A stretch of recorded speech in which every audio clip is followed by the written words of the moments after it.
Hello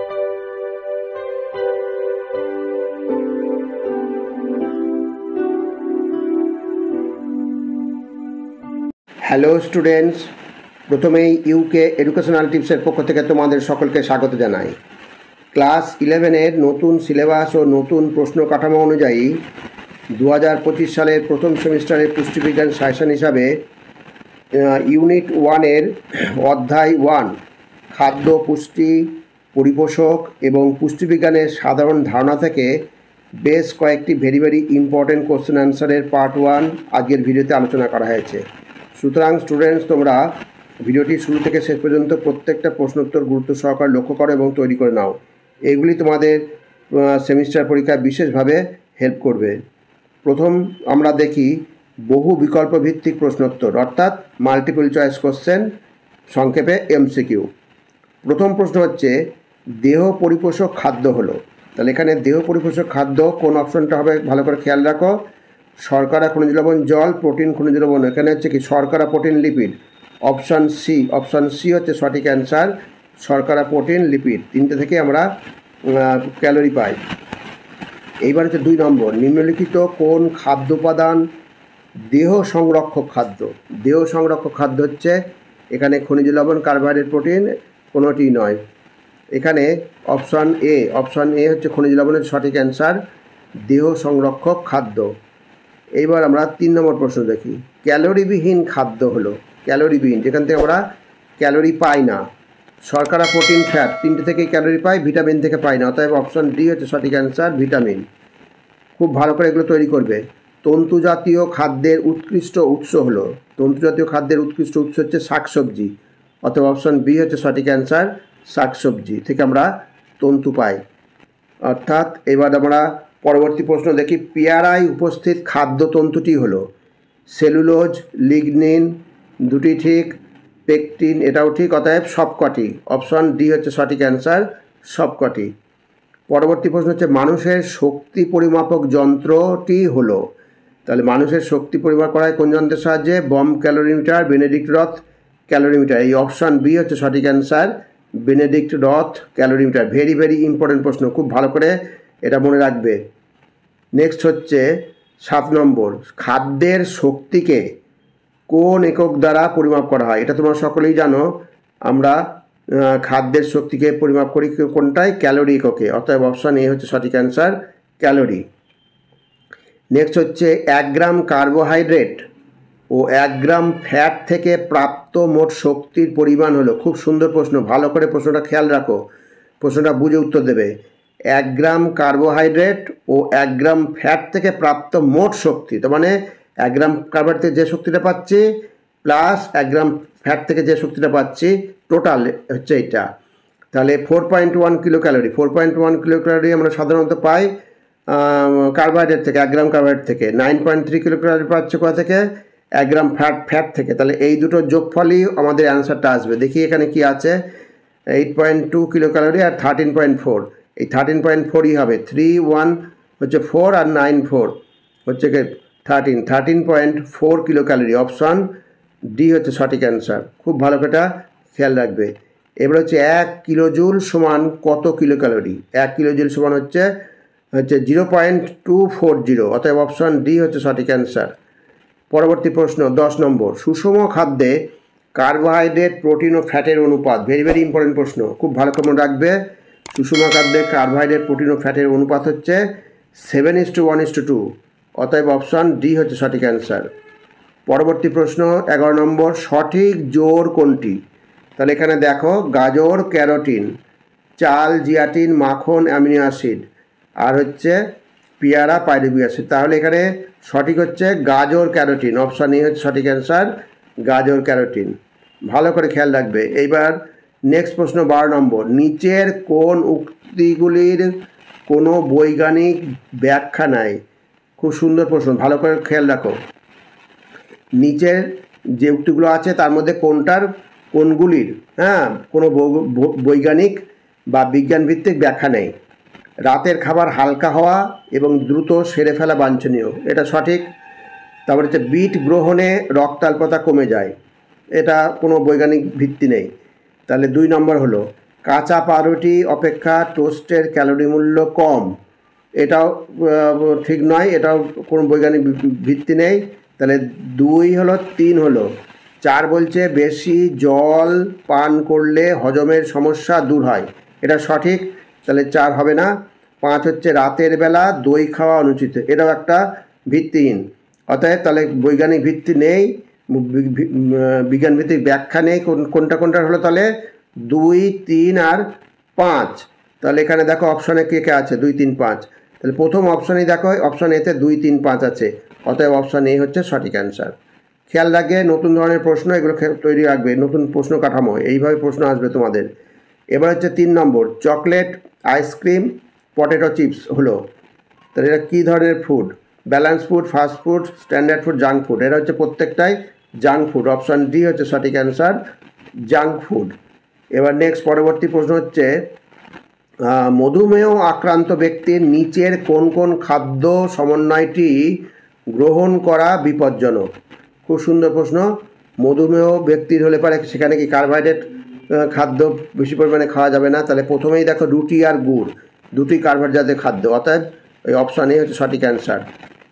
এই খাদ্য সমন্বয়টি গ্রহণ করা বিপজ্জনক, অপশান এ সঠিক অ্যান্সার। এবার নেক্সট প্রশ্ন 15 নম্বর, নুডলস, পিৎজা, বার্গার প্রভৃতিকে সংরক্ষণ করা ও জীবাণুর হাত থেকে রক্ষা করা প্রধান সমস্যা এগুলি হলো, তাহলে এখানে কোনগুলো? এগুলো সংরক্ষণ করা, জীবাণু রক্ষা করা সমস্যা হচ্ছে, কারণ কেন? এগুলি হচ্ছে কি ব্যালেন্স ফুড, ফাস্ট ফুড, এইগুলো এই খাবারগুলো নুডলস, পিৎজা, বার্গার এগুলো সব ফাস্ট ফুড, অতএব অপশান বি হচ্ছে সঠিক অ্যান্সার। নেক্সট হচ্ছে প্রাণী পুষ্টির কোন পর্যায়টি ক্ষুদ্রান্ত্রে সম্পন্ন হয়? ভেরি ভেরি ইম্পর্টেন্ট প্রশ্ন এবং খুব সহজ প্রশ্ন। খাদ্য গ্রহণের 5টা পর্যায় আছে, খাদ্য গ্রহণ, পরিপাক, শোষণ, আত্তীকরণ, বহিষ্করণ। তাহলে এখানে ক্ষুদ্রান্ত্রে সম্পন্ন হয় কোনটা? ক্ষুদ্রান্ত্রে সম্পন্ন হয় শোষণ, অতএব অপশান সি হচ্ছে সঠিক অ্যান্সার, শোষণ। নেক্সট 17 নম্বর, ক্যালোরিজেনিক খাদ্যের মধ্যে কোন উপাদান আমরা বেশি গ্রহণ করি? তাহলে ক্যালোরিজেনিক খাদ্যের মধ্যে আমরা সাধারণত এখানে যে কটার অপশন তার মধ্যে কার্বোহাইড্রেট আমরা বেশি গ্রহণ করি, অতএব অপশান এই হচ্ছে সঠিক অ্যান্সার, কার্বোহাইড্রেট। এবার 18 নম্বর নেই, এবার 17 নম্বরই ছিল। 18 নম্বরটা অন্য টাইপের প্রশ্ন, fill in the blanks type, মানে শূন্যস্থান পূরণ করার টাইপের প্রশ্ন তোমাদের থাকবে।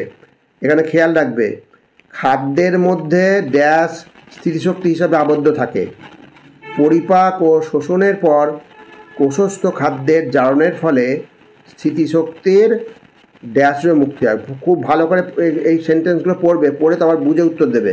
তাহলে খাদ্যের মধ্যে সৌরশক্তি স্থিতিশক্তির আবদ্ধ থাকে, আর পরিপাক ও শোষণের পর কোষস্থ খাদ্যের জারণের ফলে স্থিতিশক্তির গতিশক্তি রূপে মুক্তি ঘটে। তাহলে এখানে দেখো সৌরশক্তি গতিশক্তি কে আছে? প্রথম অপশানই আছে সৌরশক্তি গতিশক্তি, অতএব অপশান এ হচ্ছে সঠিক অ্যান্সার। ঠিক এরকমভাবে প্রশ্ন তোমরা তৈরি করে রাখবে, প্র্যাকটিস করে রাখবে, এই ধরনের প্রশ্ন তোমাদের পরীক্ষা থাকবে, নতুন এরকম প্রশ্নের কাঠামো তৈরি হয়েছে। এবার 19 নম্বর, পুষ্টির জন্য ক্যালসিয়াম, ফসফরাস, পটাশিয়াম বেশি পরিমাণ প্রয়োজন বলে এদের বলে, এদের তাহলে কী বলে? ম্যাক্রো এলিমেন্ট বা ম্যাক্রো নিউট্রিয়েন্ট বলে, কিন্তু তামা, ম্যাঙ্গানিজ কম পরিমাণে প্রয়োজন হয়, তাই এদের বলা হয় মাইক্রো নিউট্রিয়েন্ট। তাহলে এখানে অত্যাবশ্যকতা হবে না, অতি প্রয়োজনীয় হবে না। তাহলে এখানে দেখো অপশান সিতে দেখো ম্যাক্রো নিউট্রিয়েন্ট আর মাইক্রো নিউট্রিয়েন্ট, তাহলে প্রথমটা ম্যাক্রো নিউট্রিয়েন্ট, পরেরটা মাইক্রো নিউট্রিয়েন্ট, অতএব অপশান সি হচ্ছে সঠিক অ্যান্সার। বুঝে উত্তর দেবে এগুলো খুব ভালো করে, তাহলে ভুল করে ফেলবে। এবার 20 নম্বর, পুষ্টিবিজ্ঞানের আলোচনার প্রধান বিষয়বস্তু হলো খাদ্য ও পুষ্টি। পুষ্টিবিজ্ঞানের ভিত্তি হলো শারীরবিদ্যা ও রসায়ন, অতএব এখানে প্রথমে পুষ্টি, পরে রসায়ন, অতএব অপশান বি হচ্ছে সঠিক অ্যান্সার, পুষ্টি, রসায়ন। নেক্সট 21 নম্বর, ড্যাশ মাধ্যমে জীবকোষে খাদ্যের যে সঞ্চয় ভাণ্ডার গড়ে ওঠে তার থেকে বিভিন্ন প্রকার জৈবনিক ক্রিয়া পরিচালনার জন্য প্রয়োজনীয় ড্যাশ পাওয়া যায়। তাহলে সঞ্চয় ভাণ্ডার গড়ে ওঠে জীবকোষে খাদ্যের, সেটা হচ্ছে কি পুষ্টির মাধ্যমে, আর হচ্ছে কি আমাদের বিভিন্ন জৈবনিক ক্রিয়া পরিচালনার জন্য প্রয়োজনীয় শক্তি পাওয়া যায়। তাহলে হচ্ছে পুষ্টির আর শক্তি, অতএব কোনটা? তাহলে তার অপশান সি হচ্ছে সঠিক অ্যান্সার, পুষ্টি। প্রথমটা পুষ্টি আর দ্বিতীয় শূন্যস্থানটা হচ্ছে শক্তি, অপশান সি সঠিক অ্যান্সার। এবার 22 নম্বর হচ্ছে ট্রু অ্যান্ড ফলস টাইপ, সত্য মিথ্যা টাইপের প্রশ্ন। 22 নম্বরটা দেখো, সত্য মিথ্যা টাইপের। খুব ভালো করে খেয়াল রাখবে, আগেকার মতন সত্য বা মিথ্যা লেখো সেরকম নয়, এইরকমভাবে উক্তি 1 উক্তি 2 দেওয়া থাকবে, তোমাকে সত্য মিথ্যা তোমাকে বুঝে বলতে হবে। তাহলে প্রথম হচ্ছে উক্তি 1-এ কী বলছে, দুধ একটি সুষম খাদ্য। দুধ একটি সুষম খাদ্য, এটা সঠিক, সত্য। আর উক্তি 2-এ কী বলছে, দুধে ভিটামিন সি ও লোহা পর্যাপ্ত পরিমাণে থাকে না, এটাও সত্য। তাহলে উক্তি 1 সত্য, উক্তি 2 সত্য। তাহলে কোন অপশানে আছে দেখো, উক্তি 1 সত্য, উক্তি 2 সত্য, উভয় সত্য, অর্থাৎ অপশান সি হচ্ছে সঠিক অ্যান্সার। উক্তি 1 ও উক্তি 2 উভয় সত্য। পরবর্তী 23 নম্বর, উক্তি 1-এ কী বলছে, সেলুলোজ খাদ্য হলেও পরিপোষক নয়। ঠিকই, সেলুলোজ খাদ্য হলেও পরিপোষক নয়। আর উক্তি 2 হচ্ছে কি, খাদ্য দৈহিক বৃদ্ধির সাথে মানসিক স্বাস্থ্যও ভালো রাখে, এটাও সত্য। অতএব আগের মতনই হবে, উক্তি 1 এবং উক্তি 2 উভয় সত্য, অতএব অপশান সি হচ্ছে সঠিক অ্যান্সার। এবার আমরা পরবর্তী হচ্ছে কলাম ম্যাচিং টাইপ, মানে স্তম্ভ মেলাও। এই স্তম্ভ মেলানো টাইপের প্রশ্ন থাকবে। এখানে দেখো বামপক্ষ আর ডানপক্ষ, বামপক্ষে কী আছে, পরিপাক, আত্তীকরণ, শোষণ, বহিষ্করণ, পুষ্টির পর্যায়গুলো। তাহলে পরিপাক সঙ্গে কার ডান স্তম্ভে মিল আছে, পরিপাকের সঙ্গে সরল খাদ্য। তাহলে এখানে বি হচ্ছে, বি এর সঙ্গে মিল 1। আত্তীকরণের সঙ্গে কার মিল রয়েছে, সাদৃশ্য দেখো, কোষ মধ্যে প্রবেশ, তাহলে হচ্ছে 2D। এইবার 3 শোষণের সঙ্গে হচ্ছে রক্তে প্রবেশ, তাহলে এখানে এ হচ্ছে 3। আর বহিষ্করণটা অপাচ্য খাদ্য, এটা হচ্ছে 4। তাহলে কি দাঁড়ালো, 1 এর সঙ্গে কার মিল রয়েছে, 1 এর সঙ্গে সরল খাদ্য, 1B। আর হচ্ছে 2 এর সঙ্গে কার হচ্ছে ডি, 2 এর, এটা 2 এর কোষ মধ্যে প্রবেশ, আত্তীকরণ, এটা 2 হবে, 2, 1B 2D। খেয়াল করো, 1B 2D, 1B 2D। তাহলে এখানে 1B 2D রয়েছে কোথায়, এই অপশান বিতে আছে 1B 2D। আর 3A 4C, এটা 3A, 3 সঙ্গে কার বললাম এ, আর 4-এর সঙ্গে কার বললাম সি। তাহলে এটা হচ্ছে সঠিক অ্যান্সার। খুব ভালো করে বুঝে উত্তর দিতে হবে, তাহলে ভুল করে ফেলবে। অপশান বি হচ্ছে সঠিক অ্যান্সার। এইবার পরবর্তী প্রশ্ন টাইপের প্রশ্ন তোমাদের থাকবে। এইবার আমরা 25 নম্বর প্রশ্নটা দেখি। 25 নম্বর প্রশ্নটা বাম স্তম্ভ ডান স্তম্ভ দেখো মিল করে।